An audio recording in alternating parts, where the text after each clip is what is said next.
Hello, and welcome to episode 30 of Friends of the Show.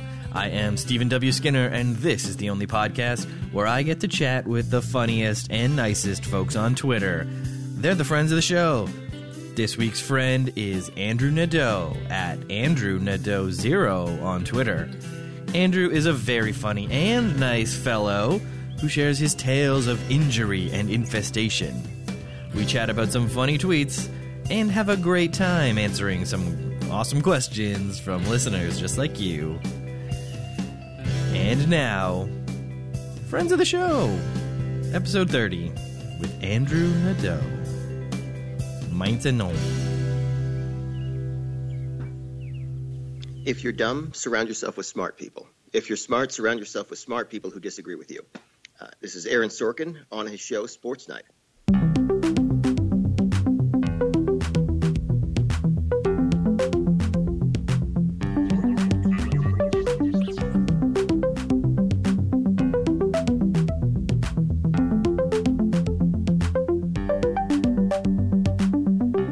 Yes, Aaron Sorkin. What a writer. So thank you for providing that quote, Andrew, and welcome to the show. Thank you very much. Thanks for having me. So, for the listeners, I'm talking to Andrew, who is an exceptionally funny tweeter and person, currently out of Chicago, one of the funnier cities in the USA. I'm always posting great, hilarious tweets, getting featured in all those funny lists, quote, RT'd by all kinds of celebrities. So, welcome to the show. Thank you. I've recorded all that for a dating profile, by the way. That's going in your prof? Yeah, well, I mean, I'm in a relationship, but I'm awful. That can't last long. But always looking. Always looking for the next. I mean, I'm just counting on her breaking up with me soon. I mean, she has to go through all of the tweets that I don't send and tell me how bad they are. She can't put up with this for that much longer. You make her do that? Oh, man. Yeah. I don't know about that, Andrew. No, her back was out yesterday, so I was over at her place just going through my drafts and her just rejecting all of them. That's not going to help her back get any better any quicker. Sorry to hear about that back. Is she convalescing well? Yeah, she's doing okay. Oh, that's good. Other than having to read all these. Having to suffer through all the tweets that don't make it to the internet. These are the swipe left of drafts. Just the absolute rejected material. I have about 150 in my draft folder at the moment. Oh my goodness. That's a lot of drafts. I can't get rid of them. What if there's potentially something funny there? It's hard to give up. So is that sort of your process? Do you write an idea down and then like twerk it, work it, tinker with it over days, months, weeks, years? You know, if I like something, I'll put it up right away. But if something doesn't work, I'll delete it and draft it to see if I can fix it later. Okay. Plus, I do have ones that I've had for months because I like the idea but can't figure out what to do with it. There's something there. There's a nugget, and you just need to figure out how to polish it. Right. Also, now that I know we're going to be up to the 280 limit, I've started drafting the longer tweets. Oh, wow. That's really proactive of you. Yeah, well, because I had some that I liked the idea but knew I couldn't cut it down. So, you know, the day I get that, get ready, guys, for just 20 immediately terrible, really long tweets. Oh, man, I don't know about that 280 thing. I don't know about it, Andrew. You know, I actually feel the same. I've got some longer ones, but Twitter was great for helping you learn to – it helped me learn just what was necessary for what was funny. It really helps you. Yeah, you need to be succinct. You need to be clear. Yeah, no wasted words in this one. But I guess now, heck, waste them. Just have a lot of uhs and ums in your tweet, and it doesn't even matter. I'm adding apostrophes I don't even need. Extra apostrophes? You're like, Halloween? All right, I'll do it. You know, every time I use there, it's the EY apostrophe RE. Doesn't matter which one it is. I've got the characters. I'm going nuts. Yeah, and luckily no one will correct you if you ever do there. Everyone just loves agreeing with what you said without any contradiction. You know, that's right. So, yeah, 280, I'm not sure. I don't have any 280 character drafts. All mine are usually like under 50. I don't even use a full 140 a lot of the time. So now I don't know what I'm going to do. It's like writing a novel for me. Right. Well, so I actually had signed up for that what is it, Swoop? I forget what they call it when you get an actual tweet with all 140 characters. Oh, is that a thing? So it's a thing apparently. So there's just a profile that lets, if you follow them, they follow you back, and it'll send you a notification when you did it, when you've actually hit one. But it turns out like all of mine are that. Wow, you really pack it all in. Right. On the first day, I got 3 notifications, and then they just stopped sending them to me. They gave up. Right. That's funny. You broke that service. I think this is a waste of your time. You know what? You're good. You use the characters. Congratulations. It's really just like one guy working there, and he has to look at all the tweets, and once you started sending them all, he's like, this isn't worth it. It looked like an automated program, but no, it's just Gary sitting in his basement like, reading another one, Nadeau. Time to swoop it out. Yeah, I guess that's interesting. I mean, I don't know what I guess you get bonus points or just for having 140 exactly. That's what it is, right? Yeah, which I didn't really, it was never really a point of pride. I actually only signed up for it because I was in a contest where you were required, where that was the contest of the day, yes. was hit 140 exactly. Of course. So in the process, I signed up for this. But that's, I mean, normally I'm 10 over and having to cut down. Oh, so that's probably why you end up at the 140, because your judicious cuts of your edits take it just enough down. Yeah, I'm below it. I rarely add more, but I'm typically ahead of it. So you start with the 280, then work it down to 140. Right. Now, I found if I'm 50 above, I've got no chance of cutting it down. But you just throw that into the TBD, the 280 folder. Right. Before that, it was just deleted. Now I've got a potential future for these terrible jokes. Oh, man. Think about all the long 280 ones that you've already deleted from back in the past. That's exactly what I thought about. It felt awful. Well, maybe they'll come back to you once you get that. I heard that they're releasing it for everybody, so I don't know when that's happening. I mean, listeners, it could have already been happening, depending on when you're listening. But at the time of this recording, still not. That's very exciting that we're potentially predicting. I was going to say predicting the future, but no, just predicting the past. This could have already happened. Could have already happened, and if it did already happen, just remembering, that's nothing special. No, for sure. All right, well, that's lovely. So you're in Chicago currently? Yes, I am. That's a pretty fun place to be, right? A lot of great comedy stuff going on there. Friend of the show, Sarah Joy Shockey, I believe, was another Chicago. I know Sarah is, of course, absolutely hilarious, both on the internet and real life, and performs regularly at I.O. here. Actually just did a show here, which I've been sick for 6 weeks tomorrow. Oh, man. I'm actually, listeners, currently wearing 2 nose strips, just so you can hear me clearly. I have not worn these before. I did this for the first time last night.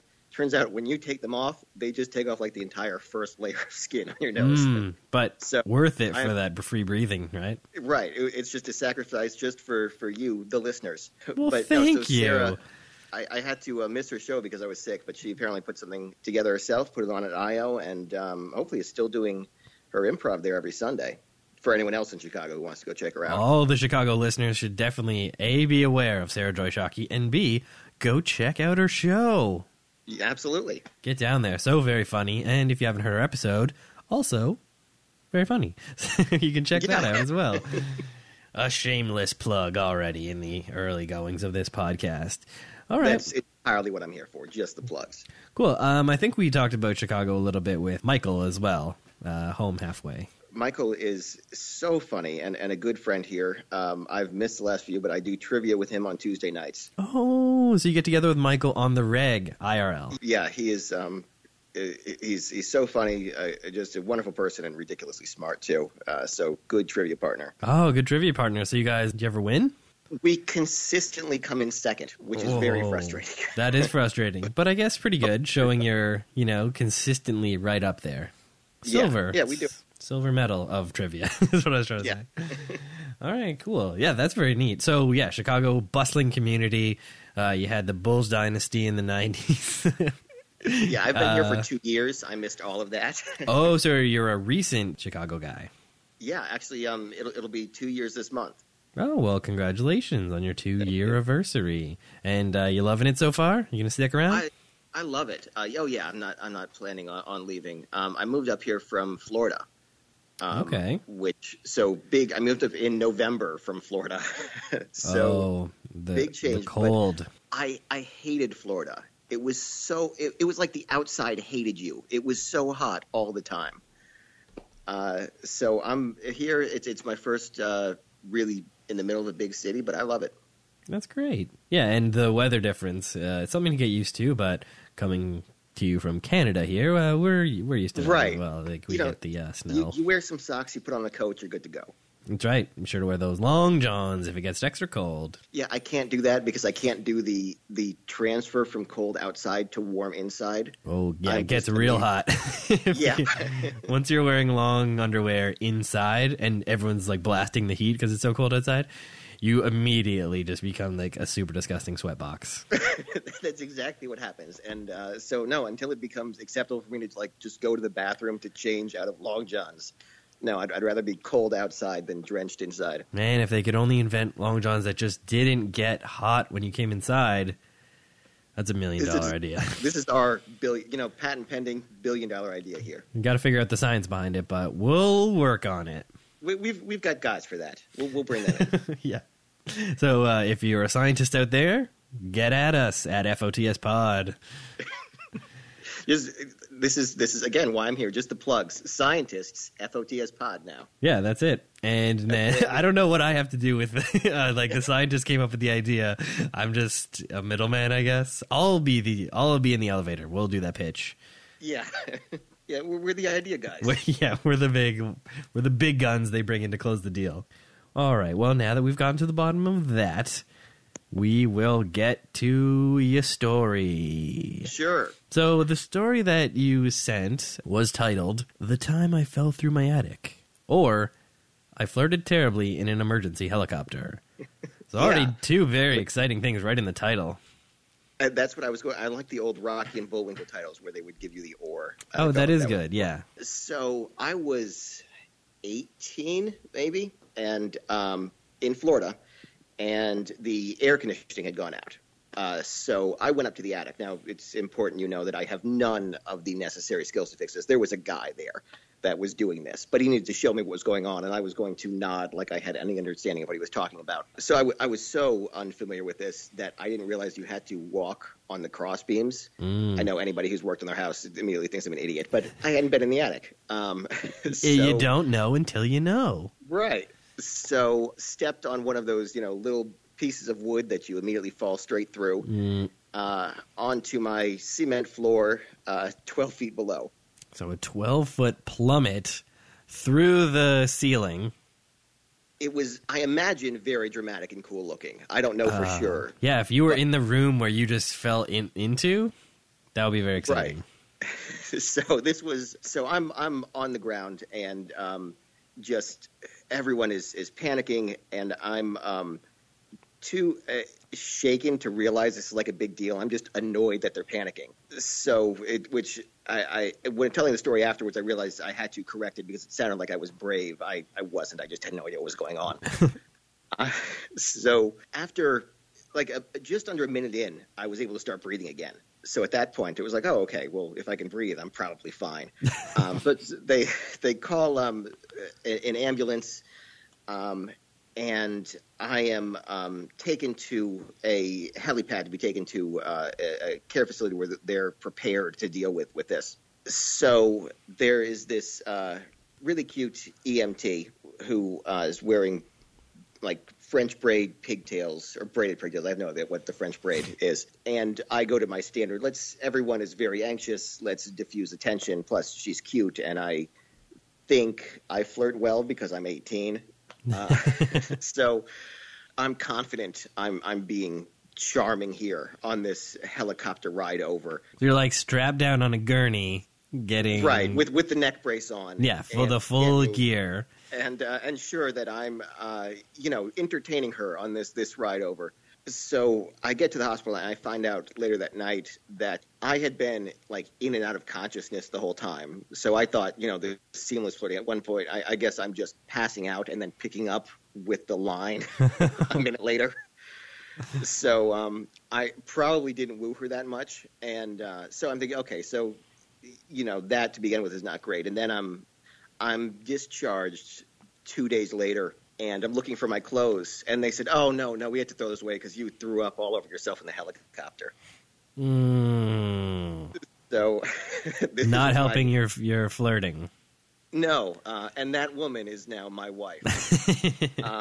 So this was the basic helicopter experience. Then I'm in the hospital, just in the emergency room. I don't, again, in and out of time, I just don't remember it too well. What I do remember is they stopped working on me because the guy has been shot, and they've got to take care of him, which I'm good with. He's been shot. Let's all go help him. So I hear him talking through the curtain, and he's handling it like a champ.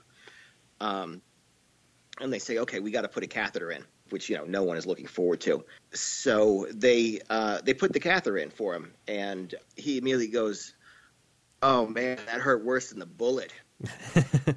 And they say, so then like 5 minutes later, they come to me and said, okay, he's stable now. We're going to take care of you. So let's start with the catheter. And it was, I haven't been shot. You're like, just shoot me. His description felt accurate. So, yeah, but 2 or 3 days later, discharged, bruised kidney or something. I don't really remember, but either way, I'll end up fine. Oh yeah, see, that's the light at the end of the tunnel. So you ended up okay. Very lucky, I guess. Yeah, I'd say so. I mean, it was a fall, but then again, it was the 3 days of pain medicine. I don't really remember it, and then I was sore for a couple weeks, and then it's over. I guess, and then you get a great story, right, to tell on a podcast. It was entirely worth it. Very interesting. Yeah, so the helicopter ride, I just imagine you in your mind's eye, like picturing what you were talking to the EMT about. Like, it's got that, you're remembering it, and it's all hazy, like a foggy haze, and just like soft focus. Just you're looking up at her, and she's like laughing at all your jokes. It's all like slow motion, and then cut to what's actually happening, like you throw up and pass out. That's exactly, and I'm sure she was laughing, thinking that she's got this crazy person strapped to her gurney who thinks he's charming. I mean, I guess maybe she gets that a lot, or I don't know. Yeah, I would hope not. That seems awful for her job. I was never one of the let me get your number flirtatious types. It was always just a let's diffuse the tension, and everyone was really nervous because apparently I was potentially dying. Yes, yep. That'll create a tense situation. Right. So it was, hey, everybody, relax while you're saving my life. Let's just have a good time. Yeah, let's just enjoy the view. Yeah, that was the disappointing part. I was strapped to a gurney. I'm in a helicopter. Never got to enjoy it. Couldn't even see the sweet view. Well, I'm glad that you made it through that harrowing experience. And I guess shout out to the EMTs and the helicopter pilot, everybody who pulled together to save you. And shout out to the shot guy for giving you the heads up about catheter pain. Right. Just warning me, making sure I was terrified right before I was cathed. I guess you guys both made it through okay. Yeah, we're doing. I mean, I assume he's okay. It's not like we kept in touch. There was a curtain between us. That was the extent of our conversation. But shout out to bullet wound guy. Hope you're good. Yeah, hope you're good. Hope that was the last bullet wound. I hope he calls in. I hope like some if you're listening, bullet guy, get at us. FOTS Pod on Twitter. Well, that's a lovely story. And luckily for the listeners, you've offered up a bonus story. So this is an ongoing story. It's breaking news. It's live at the time of this recording. Hit us up. Right. So this started 6 weeks ago, where I was going camping for the first time. This was my 6-month anniversary with my girlfriend, Anna. And she enjoyed camping. I'd never been, but always wanted to. Sounded fun. But I do insist that we get a cabin because we are humans that have evolved to build houses outside is not necessary at this point. It just felt like a step backwards. So you just didn't want to tent it? Is that what you're talking about? You didn't want to be on the ground, real nature. On the ground and pretend that's a normal thing to do. No, let's get a cabin. I wanted to walk in the woods. That part seemed good. I just wanted a place to sleep. That was okay. Plus, it was end of September in Chicago. It seemed like could be cold. It'd be nice to have a place that was, a little bit warmer. All right. I get you. There's global warming, so it was 92 degrees when we went camping. Right. And well over 100 degrees inside the cabin. So this is an immediately hellish experience that is my fault. And she is tougher than I am, like willing to put up with this. At certain points, I insist that we watch a movie in the car Yeah. to take a break from this intense heat. But we're doing okay. We're figuring out. We're adjusting to it. We decide the next day, instead of going on a long hike, we'll go for a drive, see something scenic. Except instead of that, at 1 a.m., I spot a bed bug. And then 10 seconds later, we spot bed bugs just like streaming from the walls. This place is absolutely infested. Oh, God. So I'm getting bit because I'm on the side close to the wall. She's got one bite, but I'm wrecked the next day. So we are fleeing the cabin, going to a hotel. The hotel probably would have been a nice hotel had we not been. Again, fleeing is the most apt word for this situation. So it was, just find a place we can sleep and then get home the next day. So this was a Saturday night. We get back Sunday. I get sick Monday 6 weeks ago, and I've been sick ever since. And most of the stuff that we didn't leave at the cabin has been tied up in bags, except there were certain things I needed. So I've, untied bags and searched for everything, and I thought I had done a good job. But there is, at the moment, a single bed bug in my apartment. It's been there long enough that it hasn't laid eggs. It's just the one, because I'm only getting bit once a week, although it goes nuts when it does bite me. Wait, it keeps biting you? It's just this rogue bed bug that made it through, and now it's attacking you weekly? Weekly, yes, because apparently that's all they need to feed. So every 5 or 6 days, I just wake up with bites everywhere. And I'm trying to I hate this thing so much. Like, at least considering its size, it's the most hate I've ever felt for things. I probably hated things more, but they were larger things. So, like, the hate was more spread out. This made sense in my head. Okay. It's intensified to the size of this bug. Right. It is the most I've ever felt. Yeah, pound for pound, the thing you hate the most. It's a lot of hate because they bite and it itches so much more than regular bites. And if it got my left arm first, and the next day my whole arm hurt. So now I am on the hunt for this single bug every night, battling this absolutely hellish, supposedly romantic 6-month anniversary. So if anybody has tips for hunting and destroying this bed bug that I can't already find on the internet, because believe me, I've scoured, again, FOTS pod. Yeah, get at us, bug people out there. So you've scoured the internet, but you haven't scoured your apartment? Oh, I have, but you can't find them. They're good at this. They know what they're doing. Can't lay a trap, like lie awake on that 5th night just when you know that's going to be the night that he's coming? So what I'm doing tonight, I've got this natural bed bug spray, and am actually coating tonight would be the 5th night. So instead of spraying the room, I'm just spraying myself with it tonight, which I'm sure is not recommended. But, Yeah. but it's too good at hiding in the bed. I'm not going to get it with the bed, so I'm going to spray me and trust that it's going to come after me. And I'm okay dying if I take it down with me. That's where I stand at this point. That is a high level of hate. You kind of need that, like, Honey, I Shrunk the Kids, Rick Moranis setup where you're like hovering over the bed with like the magnifying glasses and everything. Yeah, that was a realistic movie. They got that right. Yeah, the science behind that all checks out. Neil deGrasse Tyson has no qualms with that one. But you know what I'm talking about, where he's hanging over there. They don't want to step on the kids. They're all shrunk. So he's like looking through magnifying glasses, but hovering. So if you're just hovering over the bed, you could do that. So that's my advice. But yeah, maybe the natural spray would work also. I mean, I like your idea better. It sounds more fun. It's definitely, more fun. But, I don't have like a harness on hand. I've already bought this spray. So let's start there if it doesn't work. Right. Yeah, you're already invested in the spray. So, I'm, fingers crossed, hopefully this works for you, because no one likes to deal with an infestation. Yeah, well, the infestation's there. I've got the one bug. As long as it stays this one, it feels like it's a fair fight. I can take this bug. Like that episode of Breaking Bad with the fly, where he's got that fly in the lab and he tries to, and hilarious hijinks ensue. I didn't watch Breaking Bad. I keep that's meaning okay. to watch Breaking Bad because Bryan Cranston is just so brilliantly good in everything he does. Just the best. Yeah, and the show like gets better and better as it goes. And yeah, they didn't extend it too long after. Like the arc is solid. Yeah, it's golden age of television. Pretty much started with Breaking Bad. Oh, definitely. Yeah. So yeah, it's a FOTS recommend. Well, good. So you'll have to let us know how the Bedbug saga turns out. Really, I'm rooting for you. No, after I find and kill this thing, I'm mounting him on my wall. I'll send pictures.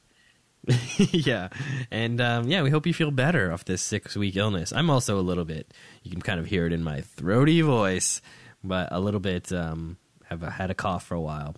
Yeah, it's going around. I mean, 6 weeks seems a little excessive, but I know long illness has been going around. Yeah, it kind of sucks. Especially when you got a podcast, but maybe it is good because your voice sounds extra throaty. I mean, that's why I'm listening. That's why the listeners tune in. All right, well, thank you for sharing those lovely stories. Now we get into the tweets. Oh, right. So, I don't know if we've said your handle yet. It is at Andrew Nadeau 0. That's the one. Nadeau. So, that's a French name. Parlez-vous français, petit peu? Like, none. No, I've got nothing here, except I've got, enough to get annoyed that so few people pronounce Nadeau correctly. You got it, right away. Obviously, Canada, a bit more exposed to the French. Yeah, actually, I went to French immersion. I mean, I have the certificate, technically, officially bilingual, but my usage has been very minimal. And, if you don't use it, you kind of lose it. So, I can understand and, read and write, all good, but vocabulary, a little bit weak. And when you need a word, you're just kind of forgetting. J'oublie les mots, Oh yeah, no. I mean, it's. I'm actually taking French for the first time this semester. Oh, that's great. So you parle un petit peu.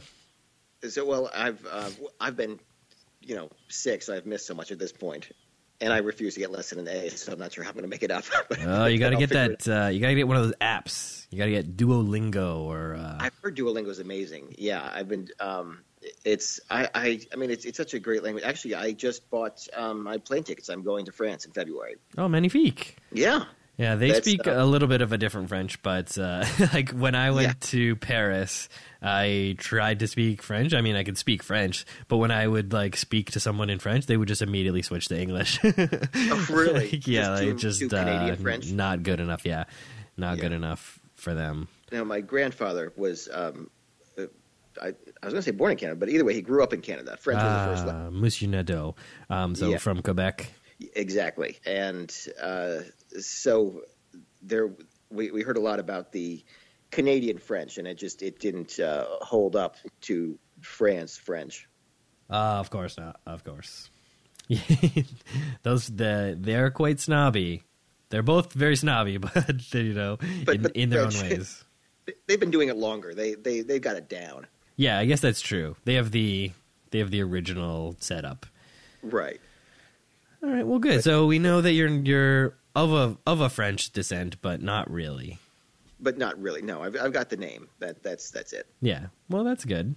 And the 0, is that because Andrew Nadeau was taken? Andrew Nadeau was taken. Yeah. Yeah. I hate that. You gotta hate those when your thing is taken. And your screen name is MacGyver. Like meh and It is. I keep forgetting about that, by the way. Is there a reason? That's what we're trying to get to. Yeah, there was very little behind it. I was a fairly new. So I joined Twitter to start writing these jokes before I'd ever been on Twitter. I didn't know how any of this worked. I just kept, friends told me I should try it out, which is why my screen name is just my regular name instead of something funny and creative. So I had that and just my regular name. I had to come up with something better than that. And MacGyver, the reboot, just come on TV. So that struck me as moderately amusing, but I never actually liked it all that much. But then people started calling me that, so it felt weird to change it. Okay, so once it's locked in, people are calling you that, you're that now. Yeah, now I'm MacGyver. MacGyver. All right, well, very good. Now, let's get into some of these tweets. Always tons of very funny tweets, I should say, before we get into these. And these are the 3 that you have selected. The first one is like this. I'm pretty bad with women. Lots of times I'll be like, there's a woman, but it'll actually just be a coat rack or a sexy bush. I like that one so much. I think I like the ones I gave you are ones that I liked far more than other people liked. Yeah, and that's what I love. You got to pick the ones that are near and dear to your heart, not just the ones that are insanely popular online. Right. Completely viral with tons of celebrity endorsements and all that. You got to pick the ones that work for you. Right. Which are typically like my most ridiculous ones. Yeah, you get that sort of silly guy persona. Yeah, I like the surrealist, the absurdist stuff, which typically doesn't do as well as my other stuff, but it's what makes me laugh.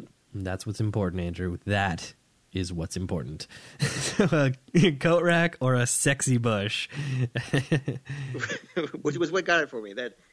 I wrote that, and I thought, no, bush isn't good enough. It can't just be, it's a sexy bush. So that's where that editing comes in. That's where that draft and work on it comes in. Yeah, that really helps the punch, I think, on that one. Great. And the second tweet is, the best things about boobs is you hear the boo part and think, oh, this is going to be scary. And then you're like, oh, cool, it's just breasts. That was a way better reading of it than I've ever done. Wait, you read your tweets? Oh, I guess you read them to your girlfriend, right? Is that... Occasionally, or I at least. So actually, I've done stand up just twice. Which, because Chicago, I like this. I wanted to give it a try. For sure. I would love to do it more actually, but I've just been busy doing other things, and it takes a lot of practice. So I actually did this joke on stage. Just absolutely no response. It was, I think, my least successful joke on stage.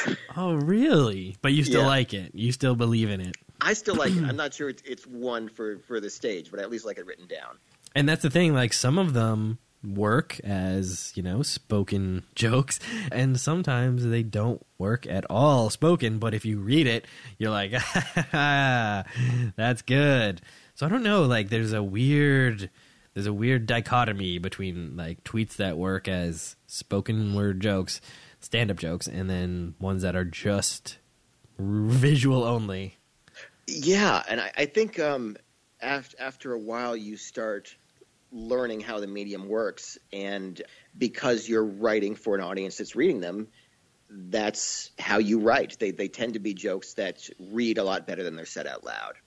Yeah, I think that's the case. But that's very great that you tried stand-up.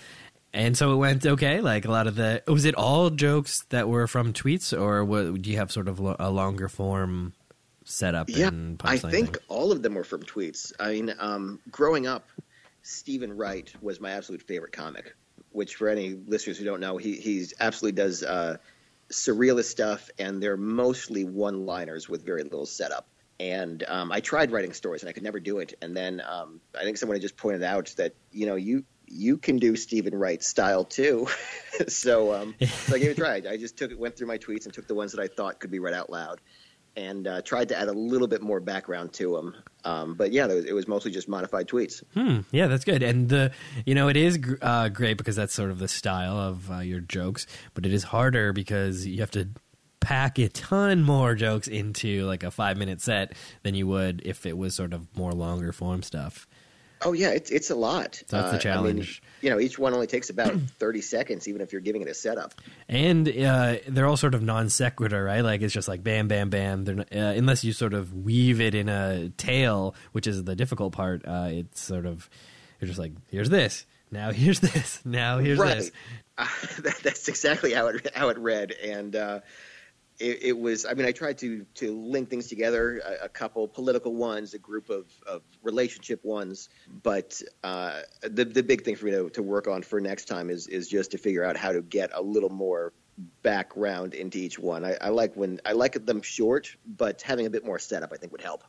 Yeah, it lets the audience sort of get into the joke a little bit more. You got to build the world. Yeah, otherwise they have to adjust really quickly. Mm-hmm. All right, well, I hope you keep doing it, and let us know how it goes in the future. Absolutely. 'Cause I'm thinking about that as well, getting back out there on some stages and trying it. I did it a little bit previously. Yeah? Yeah, it was the exact same experience. Like, it was mostly tweet style jokes, like little one-liners, same type of thing. And yes, some of them worked and they carried forward, and some of them didn't work at all. But it was sort of like 60-40 or 70-30, like positive to no response ones. So it was really good and fun, and I would love to do it again. And that's a pretty good ratio. I felt pretty good about it at the time, but I think I would like to also try to, expand and do more of the longer form. Yeah. Well, I know your strongest stuff is the puns. And it doesn't always. No, that is a lot harder to pull off on stage. My favorite of yours is the "Show me how to use this vacuum." Yeah, thank you. And I actually wrote that down to show it to somebody. Yeah, you can't just say it. Right. There's no way to convey that. It's not a joke. It's only a tweet. Yeah. Well, thank you. I appreciate that. And yeah, it's sort of, that is my style, weirdo, absurd puns. And yeah, it sometimes only comes across when it's read. And that is definitely the number one. It doesn't come across unless you look at it read. Yeah, so, anybody that has translated their tweets into a stand-up, FOTS pod. Get at us, FOTS pod. Send us your tips for how to make tweets into stand-up. I want this to be just one long plug for this podcast. That is my favorite. My favorite episodes are the one where I can weave in 7 or 8 just references to the show that we're listening to right now. I want an hour-long show of us just talking about how you should be listening to this show. You definitely should be listening to FOTS Pod on Twitter. And that brings us to the final tweet from Andrew, and it is being hit by car. Me, grabbing for monocle. My affectation! That, again, is such a better reading than I did for this. I practiced this one beforehand just in case I was going to have to read it. This one, it did not do well at all, and I like it so much. Really sticking it to those hipsters, right? Is that what we're doing? Yeah. But, another one that was just an absolute favorite of mine, which is what I went for this one. Yeah, suck it, hipsters. Yeah. Get those monocles out of here. I've never seen anyone wearing a monocle. Have you? No, I don't think so, which is kind of disappointing. Yeah, I like the idea that there is people out there with them. I hope they do it, like, legitimately. Like, no understanding that this is a quirky affectation. Like, no, just a monocle was the most convenient way for me to see out of this one eye. So that's what I'm going with. Yeah. All right, well, people, get with it. This is a good tweet. It should have more than 100 likes. Yeah, let us know what you think on FOTS Pod about this particular tweet. Definitely get at us. All right, so thank you very much for picking those tweets. I know it's hard to pick from your own tweets and summarily provide them for me to read, but I appreciate that. Oh, my pleasure. And now we get into your picks from others. So do you have these handy, Andrew?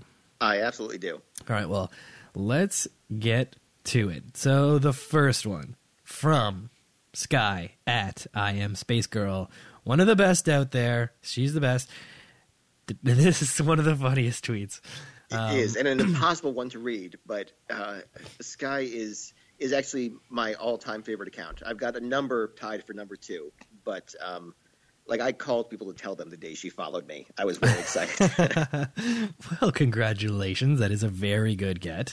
One of the best. Can't say enough good things about her, and this tweet, while difficult to read, is very funny. Yeah, you want to play one of them? I'll take the other. Okay, sure. I'll be Sky. Okay, cool. And all right. So, audience, I'll be Brian, and then later, Brian's mom. Great. And you'll also read the... Oh, right, the setup, of course. All right, you ready? Ready.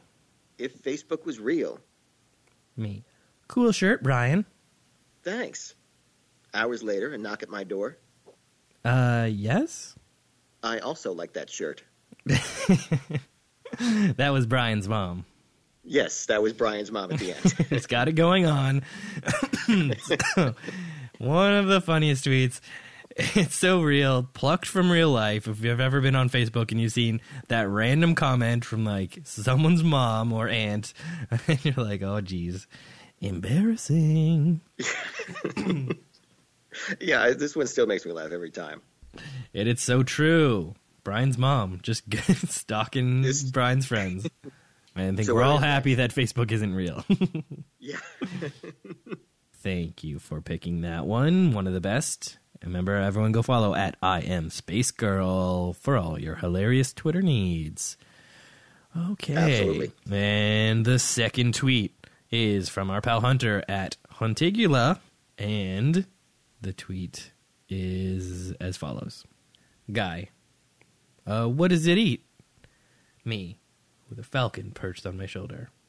Up dog. Falcon starts breakdancing. Not yet, Tyler. Wait until he asks what it is. It's a hard one to read without laughing. It's a hard one, and there's a lot going on. We got the breakdancing. We got Up Dog. We got a falcon. I exclusively chose really difficult tweets to read. And I appreciate that. We'll get you to read the next one.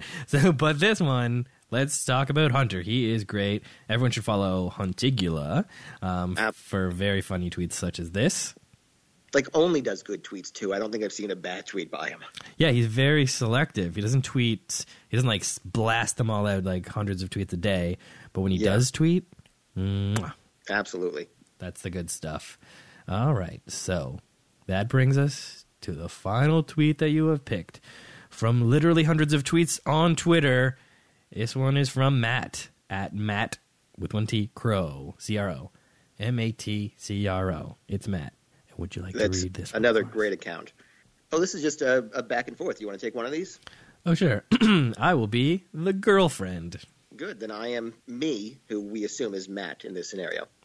I'm sick of you pretending you're a detective. We should split up. Oh, good idea. We can cover more ground that way. Because he's pretending he's a detective. You thought it was going to go one way, but then it went the other way. Great tweet from Matt. And at the time of this recording, 37,000 retweets. Incredible. And deserves them, too. It's really good. It's a good one. I mean, it's clearly striking a chord with the masses. Yeah. Well, yeah, great tweets. Thank you so much for picking them. We managed to read them. We didn't screw up too much. I think we did good. I would listen to us. All right, perfect. So good. I think we did well then. If you think we did well, then I will agree with you.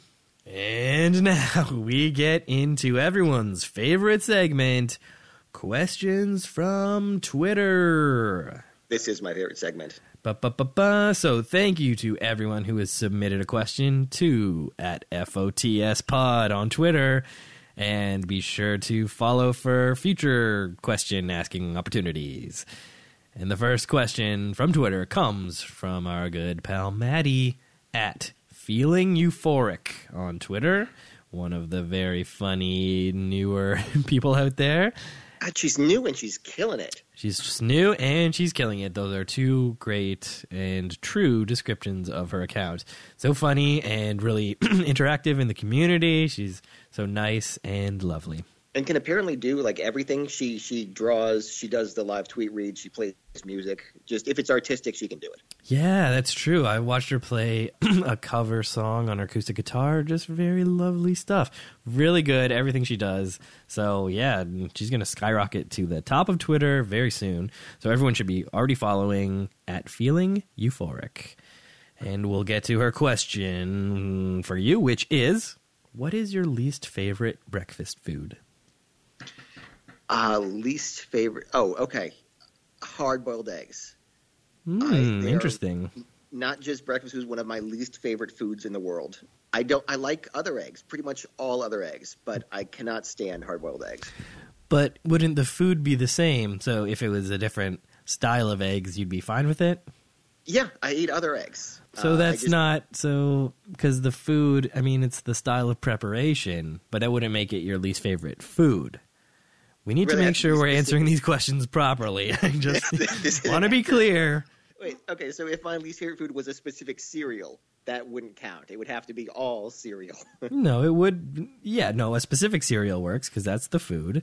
but not just generally cereal, because that wouldn't work, because that's not a Wait, food. but that's the other way. Yeah, well, it doesn't work both ways. So what I'm saying is that if you like eggs, then it can't be your least favorite. What's the real answer? You're clearly hiding something. This does not count. I don't know. I mean, I'm pretty easy most of the time, and now I can't think of anything broad enough that I just hate in general. What about oatmeal? You into it? What? Are you into oatmeal? I'm okay with it. It's not something I go for often, but I need to add too much stuff to like it. Okay, yeah. Like, I'm not one of those people that's like, oh, let me add 3 cranberries, and this is delicious now. You need to coat it in brown sugar. You need to dump a ton of strawberries. No longer remotely healthy. Right. All right. So what about something else? What about other breakfast foods that you might not like? Do you like French toast? Oh, yeah. Anything. Waffles, like all those fat ones? Yeah. God, I can't think of any breakfast rolled foods. oats? I was really deterred. My hatred for hard-boiled eggs was so strong that it just eclipsed other breakfast foods. Is it really a breakfast food? It's... I don't know what your objection to things like hard-boiled eggs is. It's not really legitimate in my mind. All right. I'll stop fighting you on this one. We'll just say it's hard-boiled eggs. So there you go, Maddie. He doesn't like hard-boiled eggs. Very specific answer. Yeah. Thanks, Maddie.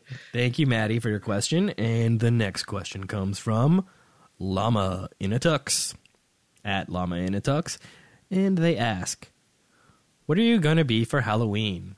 Oh, right. So we scheduled this before Halloween, and then my voice was completely gone last week, so had to postpone. So the plan was my first ever couples costume, which this evolved through a number of things. And eventually the plan was for Fred and Velma from Scooby-Doo.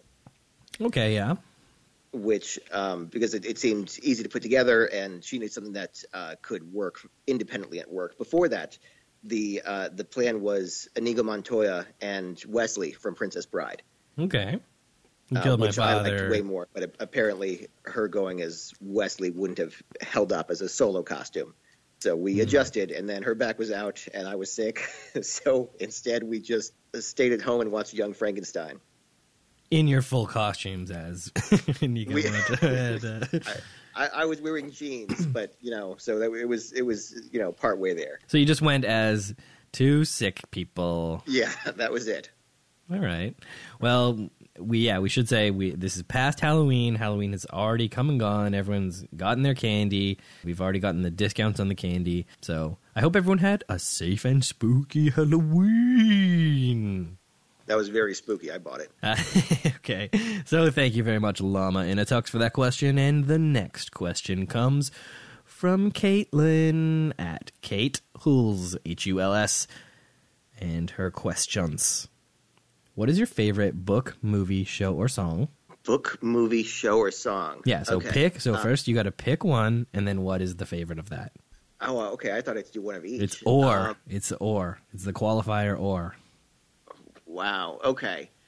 Then I'm going with, I think I'm going to go with movie here because my favorite movie was a play that I've read, and I like the idea that I'm cheating this somehow. Rosencrantz and Guildenstern Are Dead. Okay. By Tom Stoppard. There you go. That's a pretty fancy answer. It is so creative and so funny, and it makes me laugh every time I watch it. So it's just good writing. Oh yeah. Tom Stoppard's, he's good at everything he does. Well, good. So the next question from Caitlin is, do you say horpses a lot now? Yeah, me neither. I do, though. I said it out loud once when I was writing the tweet, and that was it, just to make sure it could hold up being read. So we should say she's referencing a tweet of yours, obviously. Yes, that's actually currently my pinned tweet. I would read it to you guys, but it's about the pictures play a large part of it. But I'll keep it pinned at least for a while, so after this podcast comes up, so you guys can check it out if you want. Great. So you just said it once. Just said it once. Just had to check out horkses and horpses to make sure it worked, and once it did, didn't try it again. All right. Well, I wonder if Caitlin does. And if you do, get at us at FOTS Pod and let us know. No, she does, though. All right, now the next question comes from friend of the show, Timmy at the Timmy Toes. And Timmy asks, what's the most ostensibly harmless thing you've ever injured yourself on? Great question, Timmy. So, I don't have that many injuries. Buddy, you just talked about falling through the ceiling. I'm going to say ceiling? Like an attic? It was, yeah, but I figured like cement floor. Right. Potentially injurious. Yeah, cement floor, that's was ostensibly the harmless. worst injuries. Yeah. Yeah. So, I mean, I'd like to go with that one. If we're looking for something completely harmless, there was like a 6-month period where I broke toes 4 times. Oh, what? Yeah, it was just a really clumsy half year where I kept walking into furniture. It was walking into furniture every time? Yeah. You need to get some steel-toed boots, my man. Wall. I'm sorry? You need to get some steel-toed boots. I mean, after that, I'm good to go. My toes are safe now, but it was a rough 6 months. Yikes. And they healed up properly? They all healed up okay? Yeah, except I attribute this to the broken toe, but it might have always been this way. My second toe on my left foot points slightly left while the rest point right. Because it was the last break, and by that time I was so done with taping them up that I just let it go. Okay. Yeah, I guess you're just like, it'll go how it wants to go. Right. All right, well, that is very interesting. I'm glad to hear that your toesies are all healed. And, of course, it's a very apt answer for the Timmy Toes question. Yeah. So thank you, Timmy, for your question. And the next question comes from friend of the show, Kevin, at Pan Midwest. Be sure to check out his episode. His questions are, 1, how did you do it? That's so general. So I actually thought this was worth mentioning. Let's start with how I did Twitter, which was in large part to Kevin. His was the first contest I ever entered, where he had to write me and say, hey, you don't just respond with the tweet. You have to write the tweet and then link it. You, replied to a contest call, and you tweeted in the reply. Right. I had been there like a month, if that long. You're learning the ropes, and he helped you. Yeah. And actually, I wrote him when I had about 400 followers, because his was growing fast, rightly so. He's so good. And said, can you give me some tips here? And he talked to me about entering contests and developing style, and was really helpful, and was a large part of the reason I got good at Twitter. You know what? That's great, and it doesn't surprise me because Kevin was so incredibly nice when I talked to him, just like one of the nicest guys on Twitter, and clearly, in real life. He absolutely is, and I don't know how he maintains a PG account, and it's strictly because he is so nice that's very fitting for him. But I don't really curse in real life, and originally I had a PG account, and then wait, can I curse on this podcast? You may. Okay, I figured that's worth checking. So I feel awkward every time I say this in real life, so get ready for me to feel uncomfortable, guys. But there was one tweet where it just was not funny unless I said fucked. So I put it out there, and I liked it. And after that, it was like, okay, so this isn't PG anymore. So more props. Floodgates are open. The F-bomb floodgates. All right. Well, I'm glad that you were able to break out of that style. But, to each their own. Everyone does it in a different way. And, yeah, Kevin likes to maintain a clean account. And you got to respect it. You got to respect it. Right? Plus, every time you want something that'll make you laugh but not feel, dirty and immoral, go check out Kevin's stuff. Yeah, check them out. And you can share them with your kids and your grandparents. Everyone will love Kevin's jokes because they're clean. Yeah, make Twitter a family affair. That's what Twitter's all about, maybe. It could be. And the second question from Kevin, why a 0 at the end of your handle? Yeah, so, again, Andrew Nadeau was taken, and I wanted to add as little to it as possible. So I always found 0 interesting. I mean, for one number, there wasn't like a number that I loved so much. But 0, the fact that it has a very cool mathematical history that we had math for 2,500 years, maybe, before zero actually started getting established. And math couldn't have developed to the point it did without it. Before that, math was strictly practical. It's okay, I've got, 5 horses, so we got to find out how many more horses this is going to be or how many less. Yeah. And then that was it, that you used math for what you were working on. And then zero opened the door for calculus and for physics and everything else. It's a very important number, and it looks great on a T-shirt. It does. That I hadn't even considered that. But, if FOTS Pod, you guys should check that out, by the way, wants to print up some zero T-shirts. Yeah, that was a Billy Corgan ref, Smashing Pumpkins. He is your zero. So I had no idea that's okay. Sure. That's why I had mentioned it. The third question and final question from Kevin. Does your last name rhyme with your first? We covered this one in the beginning, too. No, Andrew Nadeau. How do you think he's pronouncing it? Andrew Nadeau? Most people go Andrew Nadeau. Oh, Andrew Nadeau. Okay. And guys, just an educational, teachable moment here. EAU is always O in French, except for beautiful for some reason, which I have spent a long time researching and I've never found a reason for that. But if it's EAU, guys, it's O.